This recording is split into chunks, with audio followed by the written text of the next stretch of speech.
Isn't it amazing? I've never met him. I've never seen him personally, but I've watched him on TV. Amen. I've read things in the newspaper. I saw what the news people said about him. And I heard what the article said about him. But he had the nickname the greatest. I've seen several things and I've read several things. However, I don't know him personally. All right. However, I've never read an article about him healing the sick. I never read a news or story about him, a documentary about him being at the age of 12 preaching and healing. I've never heard stories about him raising the dead, but this man that I know in my book, he's the greatest. He's the greatest man I know. This man that I know, he still sits high. And I declare he still looks low. Does anybody know the name of Jesus? I don't have a testimony of meeting a lot of famous people. I haven't shook a lot of hands. I haven't sat in the company of such greatness. But the one man that I do know that can defend me in any arena that I step into is that man Jesus. If you know him, you are not just lifting up your hand. And I know him. I've heard tell of him. Amen. I know Jesus for myself. I've tried. And it wasn't so long ago that I found myself calling on the name of Jesus. And I declare as soon as I called, he came to my rescue. It doesn't matter how early I called him. It doesn't matter how late I called him. It doesn't matter if I got out on my knees and called him. It doesn't matter if I was driving my car with him. It's just a matter that I know him and he knows me. And when I call him, he's going to come see about me. There is no age limit to his greatness. There is no color to who he decides to save and heal. It's just a matter if you confess with your mouth the Lord Jesus. Amen, amen. We're going to move a little further. Here we find ourselves in the text. We find ourselves teaching about Paul. Paul was writing a letter to the church of Philippi. He had been in prison and he had already dealt with so much. It is uncertain as to the exact time Paul stayed and ministered in Philippi on his first visit, but it is clear that no matter what Paul had encountered, he understood that that situation was necessary for him. Paul had a good understanding. Paul understood that this situation that he was going through was to help somebody else. What am I talking about here? The Bible declares that Paul faced death. He was whipped time after time. He received 39 lashes, 3 times beaten with rods. He was stoned. He was 3 times shipwrecked, day and night adrift to sea. He was robbed. He was hungry. He was thirsty and he was cold, but yet he depended and trusted on the name of the Lord. Here it is in 2 Corinthians. He even summed up my life in a share. He said, then besides all of this, I have the daily burden of my concern for all the churches. That simply means it doesn't matter how many things that I go through. It doesn't matter how many times I suffer. It doesn't matter how many times I find myself crying. I still got enough strength to pray for somebody else. I still have enough love in my heart to think about somebody else. It doesn't matter how great I get or how low I get, how much money I have. I'm still going to remember to call on Sister Sally's name because it was somebody who prayed for me. They had me on their mind. They took the time to pray, and the truth is, I'm so glad that they did. So I don't want to ever get to a place that I can't remember to pray somebody else. I don't know who that's for, but you don't need to get to the point where God bless you with everything that you ask for, and you can't pray for somebody else who's less fortunate than you, because just as quick as you got it, it's just as quick God can blow on it and it's gone. So that's why I reverence that he's the greatest man. He's the greatest man I know. The Bible declares, for I reckon that the sufferings of this present time be not even worthy to be compared of the glory that's going to reveal. It doesn't matter how much I suffer here. There's a mansion that's laid up for me. Hallelujah. Amen. We're going to deal with these 3 points, and I'm going to have y'all out of the way by 11:37. Amen. Amen. I ain't got nothing to do. Amen. But go home. Amen. When we look at this text, we're talking about Paul, and Paul starts off this text, and the first point I want to bring out is love again. Look at your neighbor and say, love again. Love again. The first part of this chapter deals with unity through humility.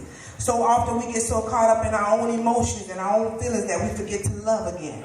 In order to know for certain that he's the greatest man, you have to have loved him. You have to have accepted him in your heart. He makes all situations that we go through and that we encounter just like the last one that hurt us. Did you hear that? We base everything that we go through, like the last situation that hurt us. We worry about what happened at the last church, what they did at the last church. When the last choir sung in, they wanted to rock to the left and I wanted to rock to the right. The deacons get upset what happened at the last church. I wanted to raise a hymn, they charged me. I wanted to raise a long meter, but they like short meter. Come on, somebody. The last church I was at, too, the ushers came to the middle, but this church, they come to the front. I just don't like that. We find every little thing to pick out in the house of God.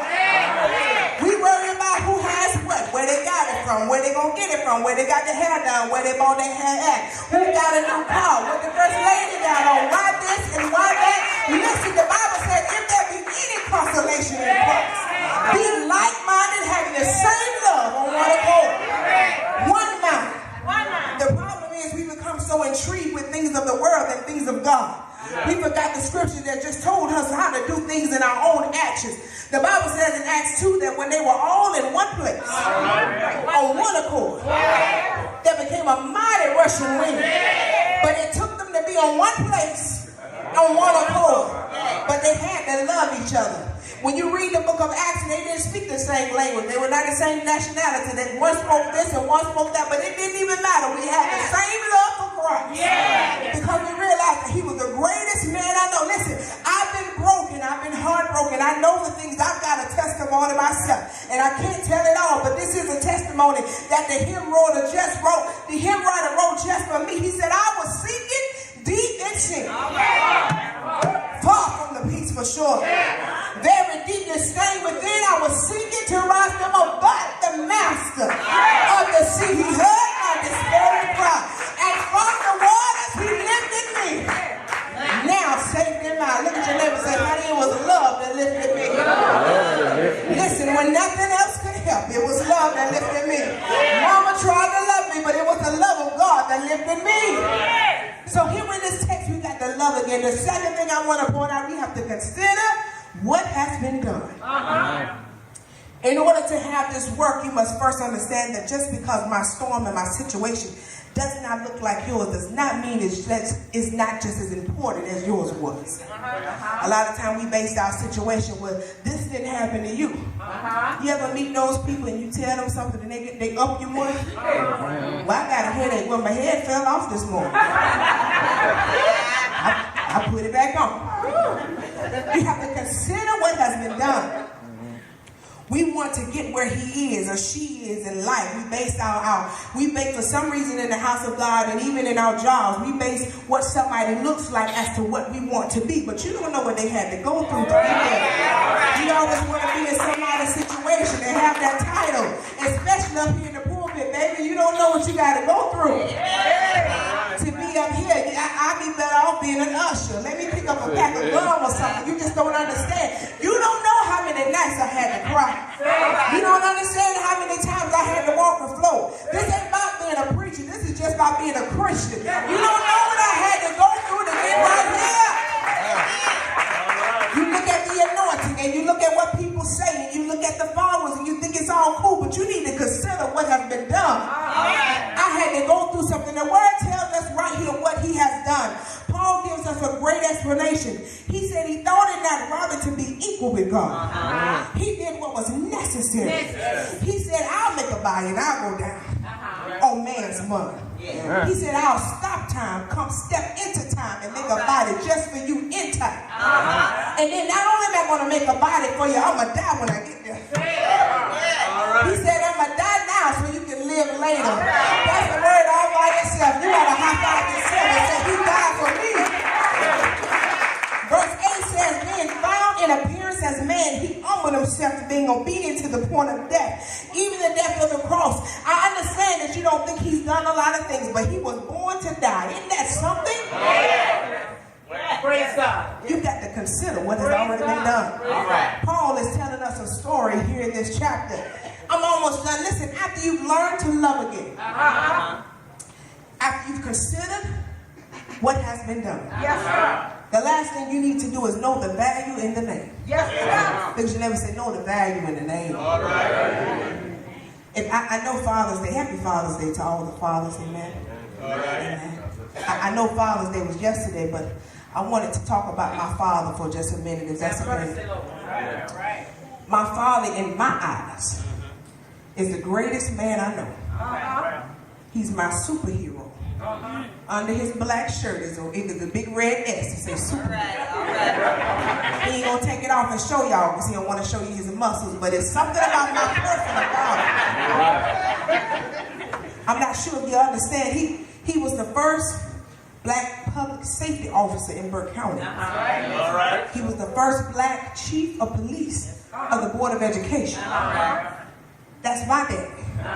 And in my eyes, he's the greatest man I know. I'm not sure how you look at him. I'm really not concerned with how you look at him. But in my eyes, he's the greatest man I know. I've seen him wrestle lions, tigers, and bears. That's what I saw. In my eyes, I've seen him hunt deer like he was a madman in the woods. In my eyes, I've seen him fish out of ponds and pull out great sharks. In my mind, y'all need to represent your daddy in here. In my mind, he's the greatest man I know. He didn't only bring us into the world, but he taught me how to be a young lady. He told me, baby, you always gotta smell sweet. So when you walk by the people can smell the sweetness. In my mind, greatest man I know. This man, he has the last name of Moore. And if you call that name in certain arenas, you may be able to get out of trouble. If you tell them you know Chief Boy in certain arenas, you may be able to get out of that ticket. Y'all don't see where I'm going with this thing. He has plenty of awards. He has plenty of trophies on the wall. He has several degrees, but it's something about my daddy. Although I love my father, it's something about the name Jesus. It's just something about the name Jesus. I'm not sure if you understand what I mean here today. My daddy is a great man, but it's something about this man Jesus. He's able to go down 32 generations and die on a cross for me. It was something about that man Jesus who decided to pick the nails that were nailed in his hand. It was something about that man Jesus. He didn't just let him nail one hand. He said, I'm going to give you the other one for free. Something about that man Jesus. He said, don't worry about carrying my cross. I picked it up and carried myself. It's something about that man Jesus. He didn't just die right then. He said, I'm going to go for a walk. I'm going to call out your name. I'm going to call out your name. Call out your son's name. I'm going to call out your grandbaby's name. Because I got a long walk to get there. I want to call every name that I can. Because when I get die, I'm not to die on this cross. It's something about that name, Jesus. In my eyes, he's the greatest man I know. Does anybody know the man Jesus? Anybody try the man Jesus? He is a friend of mine. I'm so glad that you know it. I'm so glad that you know it. But let me tell you this right here. A basketball in my hands is only worth about $16. A basketball in Michael Jordan's hands is worth about $33 million. A baseball in my hands is only worth about $5-6, depending on where you get it from. But a baseball in his hand is worth about $19. If you put a tennis racket in my hands, it's just something to play with. But if you put it in Venus Williams' hands, you're looking at a championship winner. If you put $2 billion on the brand, if you put it in my hand, I just got some fish shells and some tables. But if you put it in the hand, and the whole world, Jesus, he's the greatest man I know.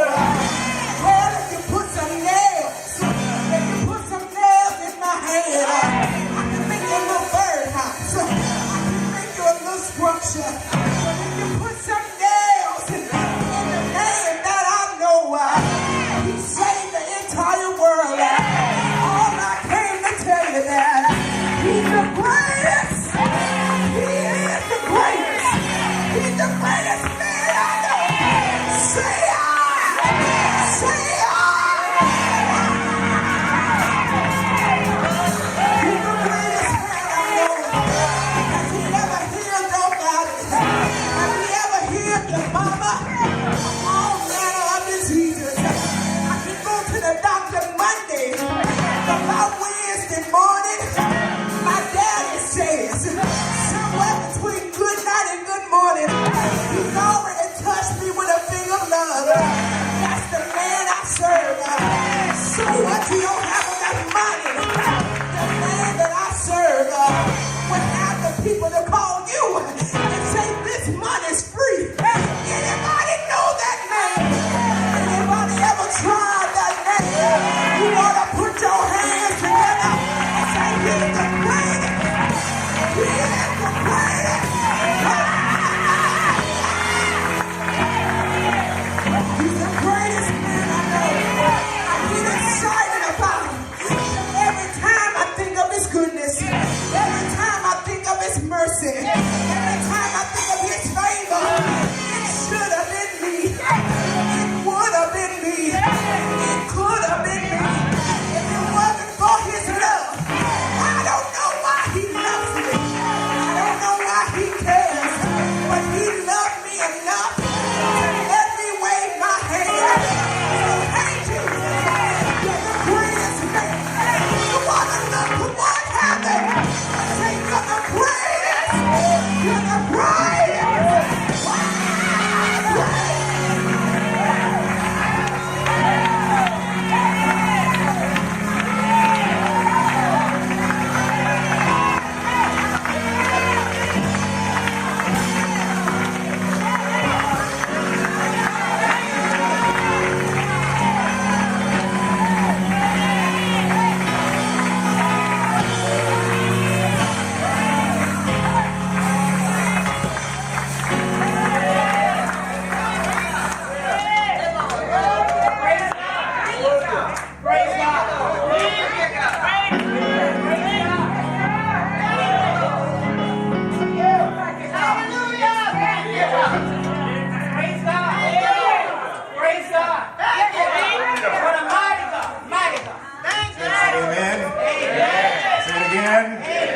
Say one more time. Let's give the Lord a hand.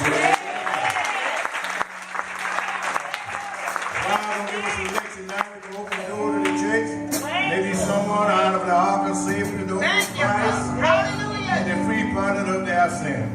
We have such person, man, I want more God. We ask you. And give me your hand, we give God the heart. Amen. Let us stand. Amen. Thank you. Thank you, Lord. Thank you. Oh, yeah. God is good. Thank you. Thank you, Lord. Thank you, Lord. Thank you, Lord. Oh, yeah. Oh, yeah.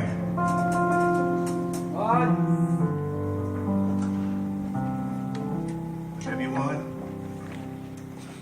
There are some Man, I'm on.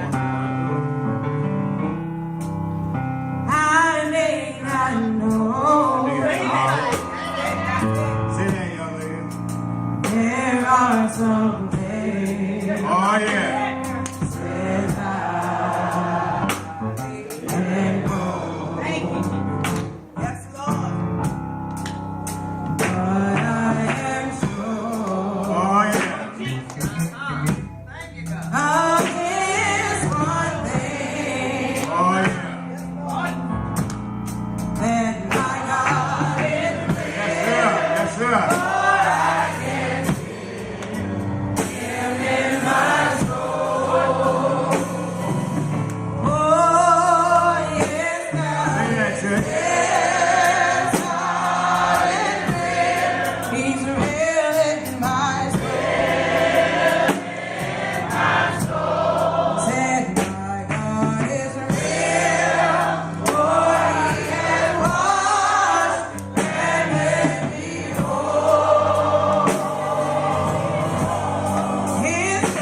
one of you from various churches who came out tonight. We want to thank you from the very, very depths of our heart.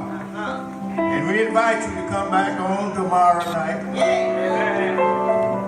And come back on Wednesday night. Amen. Amen. Amen. We invite you to come back and share with us just 2 more nights. And all those that enjoy, let me see your hands. Amen. Amen. I would like for all y'all to come back on tomorrow night. Amen. I see all these churches here. We see you. We know where you're from. We recognize you. We thank God for all these pastors and preachers and ministers. Thank them and this great flower here. Amen. Amen. Amen. Amen. And our prayers goes out.